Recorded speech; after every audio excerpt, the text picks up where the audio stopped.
Estamos hablando de la licenciada, nuestra psicóloga, nuestro cable a tierra, digamos, ¿no? La que nos va a ayudar a salir adelante de toda esta locura en la que estamos inmersos. Qué presentación. ¿Por qué? Antes de continuar con esto, ¿por qué venís haciéndome gestos de la banda? ¿De qué? Viniste con pijama, por empezar. Viniste con pijama. ¿Por eso? ¿Qué onda ese buzo de fútbol que trajiste? ¿Por qué pijama? ¿O extrañás el frío de... ¿De dónde? De la cancha de los domingos cuando ibas a ver a tu club? No, o el silencio atroz, ¿no? Porque te quedás callada, es como... Vine de gala. ¿Vos viniste de traje? Yo vine de gala. Vos viniste de gala. Claro. Dios mío, ¿no? Lo que es la percepción, la gala. Hay que estar a la Sacá altura. una foto, Once, y subila al mejor de los días, por favor, y que vea la gente justamente la vestimenta de gala, ¿no? ¿Y en dónde la puede ver la gente? ¿En qué red? No, ¿sabés qué? Quería que la presenten a ella. Entonces, como no la presentamos, se tuvo que meter. Está también con nosotros María Belén Stutz, que nos acompaña por una circunstancia especial. Está en Truman Show. Sí, esto es una cosa. Tenemos el estudio copado. Vamos a tener luego del programa un congreso internacional, el primero, que realiza Lumen, una empresa de exportaciones o de negocios internacionales. Así que en un ratito vamos a estar con eso fuera de aire. Y está acompañándonos. Pero bueno, vamos a volver a Denise, que vino justamente para que la vean en redes sociales, en el mejor de los días a través de Instagram y Facebook. Vino con un buzo de su club, el club de sus amores, el club que ella considera el más grande, y está bien que así sea. Pero vamos a hablar de cosas importantes. Okay. El tema era teoría de la mente y era continuar un poco con lo que veníamos hablando. Tratemos de hacer un breve resumen o darle continuidad a esto que veníamos hablando. Habíamos estado hablando un poco de la empatía y la construcción de la empatía como capacidad para poder relacionarnos con los demás y como una capacidad muy importante dado que vivimos en sociedad. Dentro de esto, en la empatía lo podemos vincular con un concepto que se llama teoría de la mente. Es complejo como suena, pero tiene muchas partes que podemos bajarlos a la realidad nuestra y comprender la importancia de esto. La teoría de la mente está dentro de lo que se llama la cognición social. Se imaginarán que son todas esas habilidades que hacemos para poder relacionarnos con nosotros. Relacionarnos con nosotros, en teoría, debería ser de una manera sana y funcional. Sabemos que esto no siempre pasa de esa manera. Evidentemente no. Y creo que no sería mi caso, ¿no? Pero por eso hoy que estuvimos hablando tanto también de situaciones sociales que nos acercan y que nos demuestran que nos falta todavía mucha empatía, ¿no? Hoy, por ejemplo... Y la verdad que traes el tema y vos abrís hoy la portada de los diarios, una persona que atropella a otro ser humano y lo deja muerto en la calle y se escapa. Y así podríamos citar otras cuestiones, ¿no? Pero bueno, me pareció lo más aberrante en este caso. Sí, lo más acertado también para el tema. Creo que si uno se pone a analizar en detalle hasta el hecho de tener que salir a pedir testigos para tener frente a esa situación, también hace un poco a esto que estamos hablando de la falta de empatía, de poder comprender la gravedad de la situación y el dolor de un otro, ¿no? A perder a un ser querido. Entonces, es un buen ejemplo para pensar lo de la empatía y para pensar esto de la teoría de la mente. La teoría de la mente es algo bastante nuevo que se empezó a estudiar y se empezó a estudiar en relación a distintos, lo que se llaman hoy trastornos del neurodesarrollo y demás, especialmente lo que tiene que ver con autismo, y suele ser el ejemplo más claro para darnos cuenta cuando hay dificultades en esta teoría de la mente. Esta teoría de la mente implica varias partes y se va complejizando y tiene que ver con entender que uno tiene representaciones mentales, que uno tiene pensamientos, sentimientos, emociones, deseos y demás, y comprender que el otro también las tiene, pero a su vez que son diferentes a las mías y que eso está bien, ¿no? También implica comprender que si bien mis intereses pueden ser diferentes a los tuyos, también son diferentes a los de él, ¿no? Y esto se va complejizando. Tiene que ver con lo que yo pienso, con lo que yo creo que vos pensás y con lo que yo creo que vos pensás de lo que yo pienso. Es una retroalimentación bastante interesante. Son como 3 canales, hay como una síntesis. Sí, es complejo, es muy complejo. Hay que hacer muchas lecturas en el medio de todo lo conductual, y que lo conductual para nosotros implica un montón de áreas. Cuando hablo de conducta es todo lo que hacemos y cuando nos quedamos callados estamos haciendo algo también y hay una actividad mental adentro, ¿no? Entonces implica poder leer todo esto. De hecho, cuando hay dificultades en la teoría de la mente. Una de las cosas que uno ve es esta dificultad, o hasta incluso bastante más grave, digo, de comprender lo que el otro siente, o lo que el otro piensa, o de poder inferir la conducta del otro y anticiparme a la conducta del otro. Claramente esto tiene unas cuantas dificultades a nivel social, ¿no? Claro, tiene que ver con lo que está bien y lo que está mal, ¿no? Porque depende cómo yo interpreto el otro, si lo acepto o no lo acepto, pueda determinar que esté bien o mal y de ahí reacciono, ¿no? Tal cual.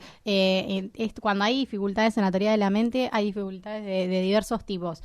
Hay dificultades en las interacciones sociales, hay dificultades para poder establecer un vínculo con el otro, y también esto de, también darse cuenta cuando están siendo engañados, por ejemplo. Porque como yo no puedo anticiparme y no puedo leer tu conducta, no puedo darme cuenta el sentido de esto. Por ejemplo, un chiste, ¿no? La ironía y demás resultan muy complejos, que por ahí es una de las cosas que siempre muestran en las series o en las películas. E incluso también la capacidad de mentir, por ejemplo, es algo que de hecho uno las trabaja en terapia, que puedan aprender a mentir, pero no por enseñarles el valor de la mentira, sino tiene que ver con la capacidad de desarrollar esta teoría de la mente. Y es muy complejo, de hecho hay una serie de técnicas y corrientes que muestran cierta eficacia, pero es bastante limitada también.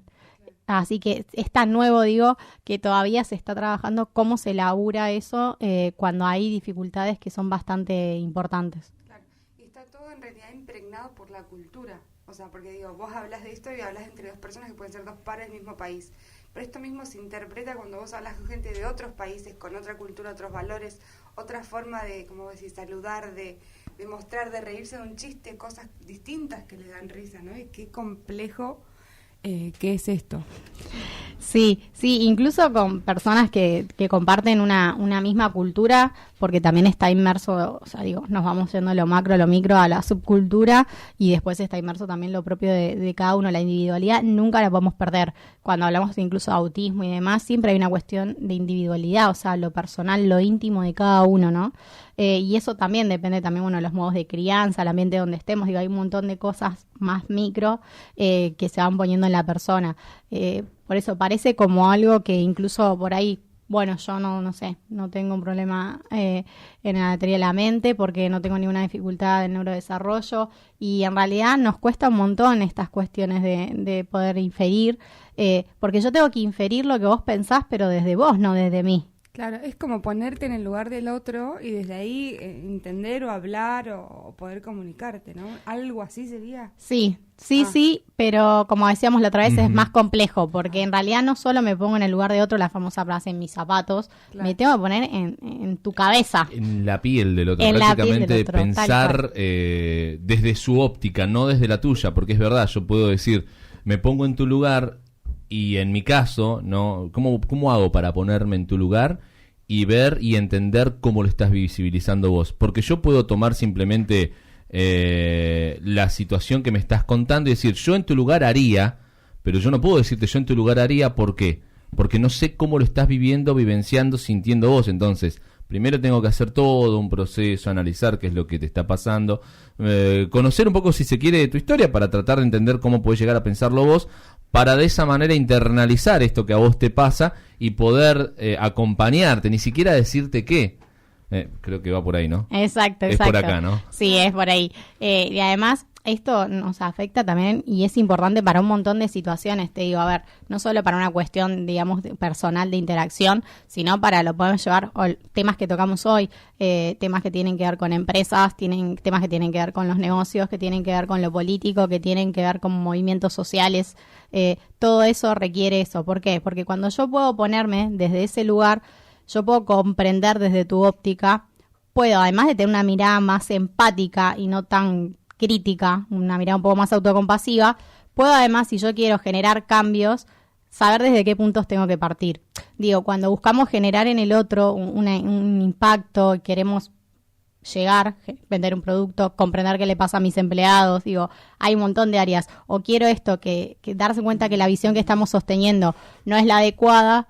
Si voy desde el lugar, digo, desde la confrontación o desde ese tipo de espacios, es probable que lo único que haga es afianzar las ideas del otro, ¿no? En cambio, si yo me paro de una mirada más comprensiva, también puedo pensar distintas estrategias para llegar. Claro, exactamente. Igual también, primero, insume tiempo. Esto de pensar, de tomarme un tiempo, un espacio, pensar, interpretar y, obviamente, entender que uno lo hace bien, ¿no? Y en segundo lugar, tampoco me parece tan fácil porque el otro quizás tampoco. O sea, porque, viste, cuando alguien no quiere algo, no quiere cambiar, no quiere algo... No, entonces digo, wow, o sea, qué proceso tan... Pero lo hacemos constantemente, porque vos en este momento estás pensando y estás infiriendo sobre qué voy a hablar yo y estás prestando atención a cómo yo voy a responder ante tu pregunta, ante tu comentario. Digo, lo haces sin darte cuenta y en ese hacer sin darse cuenta muchas veces nos encontramos con situaciones en donde lo aplicamos, pero no de la mejor manera. Ejemplo, cuando no podemos esperar un turno. No puedes esperar un turno y no estás pensando también en el otro, ¿no? Digo, que hay un otro que por ahí demora. Uy, la típica. Uy, o el supermercado. El supermercado que Me estás en la pasó en cola. el Rapipago ayer. ¿Qué se está tan enamorado del cajero? ¿Qué pasa? Una cosa de esto que dice Denise que pasa mucho y también, bueno, el Rapipago no va más. Exactamente. Sí, no, Pero claramente. arranquemos por Decirle ahí. a la gente que le tenés que pagar por ahí, pues si no, no te manda los audios. Una cuestión esto que marca Denise se da mucho por comentarios de gente que lo vivió, es por ejemplo en las guardias, los profesionales de la salud que están de guardia, por ahí llega alguien que con un malestar que quiere que lo atienda ya, pero como estamos viendo en nuestro sistema de salud que se sostiene justamente sobre la precarización de muchos empleados y sobre todo de los médicos en los primeros años, genera que quizás un médico, una médica que está atendiendo una guardia está cansado, o viene de un día largo, viene de una guardia de 12, 15 o 24 horas y la persona que llega a la guardia con un malestar quiere que lo atiendan ya y muchas veces terminan maltratos y terminan en cuestiones que como que no contemplan la situación que tiene la otra persona o que está viendo la otra persona que lo va a atender. Sí, creo que también hay un poquito de desconocimiento de algunas cuestiones en la sociedad de estas dificultades que implican el sistema de salud y en este caso que vos traes de la exposición y las dificultades que se encuentran los médicos. También creo que hay que entender que hay alguien que tiene malestar. Digo, a ver, yo trabajo mucho con el malestar psicológico, si se quiere, como algunas le llamaron dolor psíquico, y a mí también me pasa eso. Y es difícil, ¿no? Por supuesto que es difícil, pero también entiendo que no es algo hacia mí, no es personal, sino que el otro está sufriendo, por lo que sea, pero está sufriendo, ¿no? Eso no quiere decir que esté bien, tener determinadas conductas y tener conductas que no son empáticas, que faltan al respeto, por supuesto que no. Pero si nos paramos ambos desde este lugar más comprensivo, se habilitan espacios de diálogo, ¿no? De comunicación asertiva, de respeto, de pensar qué es lo adecuado, qué es lo que se puede hacer en ese contexto. Ejemplo, vos dijiste de una guardia, ¿no? Poder comprender que ese médico está haciendo lo que puede, que el médico realmente está haciendo lo que puede, el médico comprender que el paciente está con malestar, no, es como retribuir desde los dos lados. Por eso nombraba ejemplos de distintas áreas, porque creo que es importante para un montón de situaciones. Sin duda que es complejo, como decía Belén, que cuando lo hacemos consciente lleva tiempo, pero como les digo siempre, toda conducta que se repite se vuelve hábito, así que cuando lo haces consciente, lo analizás, lo reflexionás y a medida que lo vas haciendo, también tu conducta se va moldeando, tu cabeza se va moldeando y va empezando a procesar la información desde ese lado. Desde ya que esto no es exactamente de la misma manera tan lineal cuando hablamos, por ejemplo, de un trastorno de neurodesarrollo, cuando hablamos de alguna discapacidad, ¿no?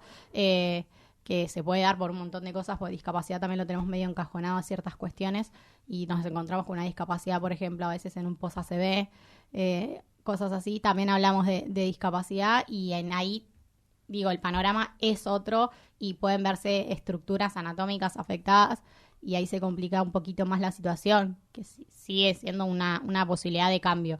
Pero en el caso de uno en la diaria, el hacerlo consciente y el empezar a repetir esto nos puede llevar a un hábito de esto, de tener conductas más empáticas y conductas más pensadas también en el otro.